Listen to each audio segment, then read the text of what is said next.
నీకు జిల్లా కలెక్టర్ గారి దగ్గరికి ఉత్తరం వచ్చిందా? నీకేమైనా మధ్యగానే పోయిందా? ఏంద్రిది జిల్లా కలెక్టర్ ఏంది, నాకు ఉత్తరం రాజమండి అడిగే చదువుకో సోకడుందా? సోగ్గారని పేరు ఆళ్ళెందుకు రాస్తారయ్యా?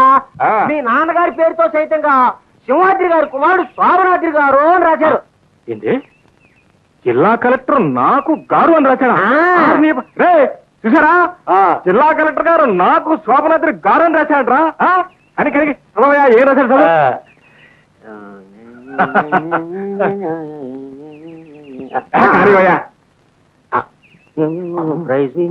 ఏంటే లోపల లోపల కొనుక్కుంటా బాగా గలవెత్తి బయటికి చదువు. శోభనాద్రి నీ రొట్టె విరిగి నేతిలో పడిందయ్యా. అడగపోయినా నేను నేర్చుకునే తింటాను కానీ అసలు సంగతి అంటే చెప్పా. ఈ సంవత్సరం మన జిల్లాలో పంట బాగా పండించిన రైతుల్లో నీకు మొదటి బహుమతి ఇచ్చారా? ఇక పోటుమను అసలు నీ చదువు బాగా వచ్చా అని. అదే అలాగే అనుమానం అక్కర్లేదు.